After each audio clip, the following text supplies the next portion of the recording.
It started with a dream of peace, a quiet retirement by a serene lake after 2 decades in the Navy. I'd seen it all: typhoons, tense standoffs at sea, and the grind of keeping patrol vessels running as a chief engineer. Settling into a charming lakeside community in North Carolina seemed like the perfect way to unwind.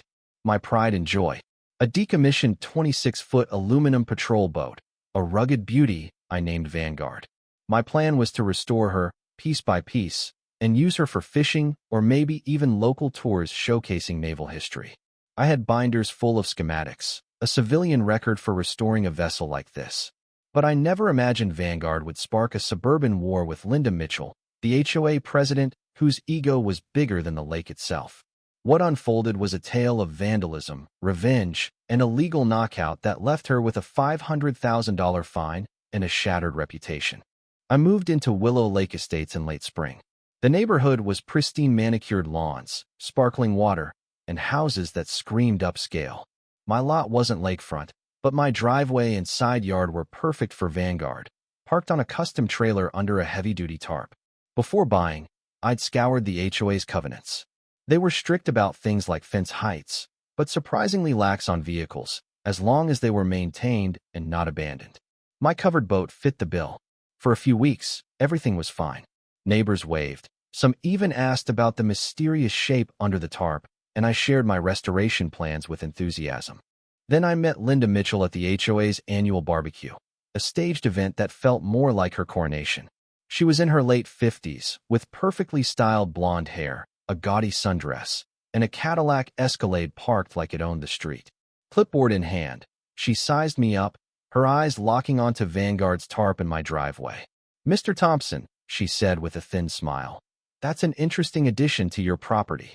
Her tone wasn't hostile, but it carried a warning, like a general spotting a rival's flag.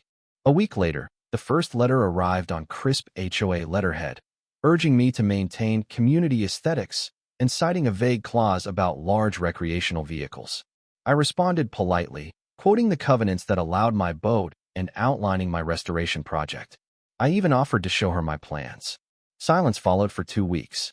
Then came a second letter, sharper, claiming Vanguard didn't fit the residential character and might lower property values. It included a blurry photo of my driveway, clearly snapped from a car. That felt invasive. My Navy training kicked into calm, solve problems methodically. I consulted a neighbor, Jack, who'd lived there for years. He warned me Linda had a history of bullying, once trying to ban a neighbor's roses for clashing with her decor. I wrote back, refuting her claims with county records proving Vanguard was legally registered and maintained. The letters kept coming, each more aggressive, citing obscure or misinterpreted clauses.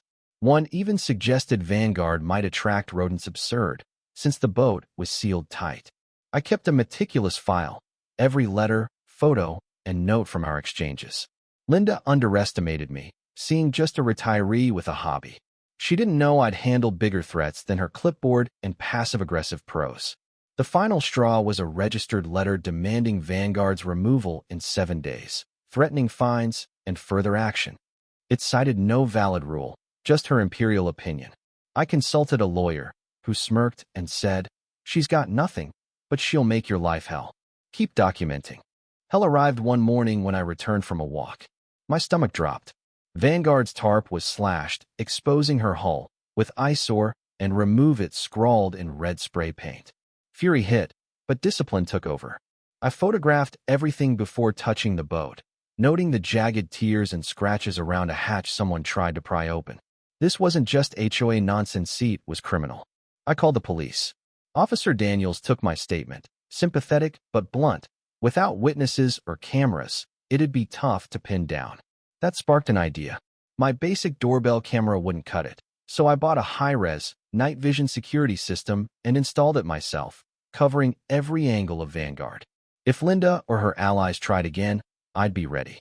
I sent a formal letter to the HOA board, including the police report and photos, demanding an investigation given Linda's harassment campaign.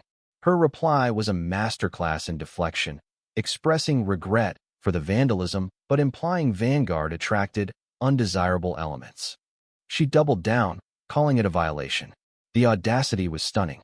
I started talking to neighbors, learning Linda had bullied others over trivialities like mailbox colors or swing sets. Most caved to avoid her wrath, but I wasn't most people. A week later, my cameras caught the second attack.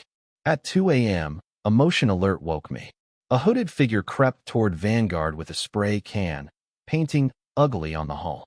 As they fled, their hood slipped under a streetlight, and my camera caught a clear shot of Linda's college-aged son, Brian, who lived with her. My jaw tightened. This was the proof I needed, but a vandalism charge felt too small. Linda had orchestrated this war, and I'd ended on my terms. I took the footage to Officer Daniels, who confirmed Brian's identity. Charges were filed, but I wanted Linda's empire to crumble. I learned she'd been posing as the community's liaison to the County Lake Authority, exaggerating her role to meddle in permits and block my plan to volunteer Vanguard for lake patrols. I compiled a dossier, her letters, police reports, Brian's vandalism video, and affidavits from Jack and me about her harassment. I sent it to the Lake Authority and Sheriff, exposing her abuse of power. Her credibility with them was done. Then came the masterstroke.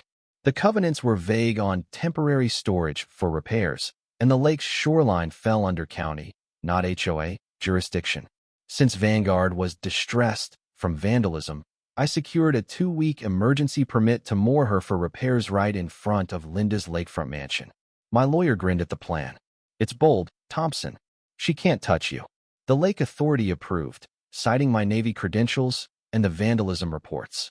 A transport company moved Vanguard, still scarred with graffiti, to a public mooring spot 30 feet from Linda's pristine lawn. It was legal, unmovable, and in her face. That Saturday, Linda exploded, storming out in designer athleisure, screaming for me to remove that monstrosity. Neighbors watched, some grinning. I calmly explained the permit, emphasizing the vandalism her son's handiwork. She called the police and Lake Authority, but Officer Daniels and Ranger Harris backed me up, showing her the permit. Harris dropped the bomb. They knew about Brian's charges and Linda's harassment. Linda went pale, her authority evaporating before a growing crowd. Desperate, Linda made her fatal mistake. Unable to move Vanguard, she hired a crew to build an earthen berm and clear native vegetation along her shoreline, without permits. I used a legal drone to capture it all for insurance purposes, documenting her environmental violations. I sent the evidence to the state and county, who hit her with stop work orders and a $500,000 fine for illegal dredging and habitat destruction. Her HOA lawsuit against me collapsed in court. My lawyer presented the permit, vandalism evidence, and her harassment record.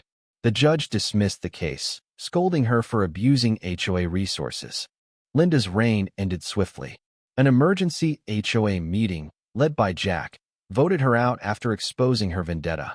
She and her allies resigned, replaced by a fair board that apologized to me and revised the covenants. I repaired Vanguard with insurance and a hefty check from Linda's lawyer, avoiding a civil suit. When I launched her, gleaming, neighbors cheered. Linda's house went on the market 6 months later, her fines and disgrace too much. She moved out of state, gone for good. This wasn't just about a boat, it was about standing up to a bully who thought she was untouchable. My Navy training taught me to outmaneuver, not outshout, and Linda's arrogance was her downfall.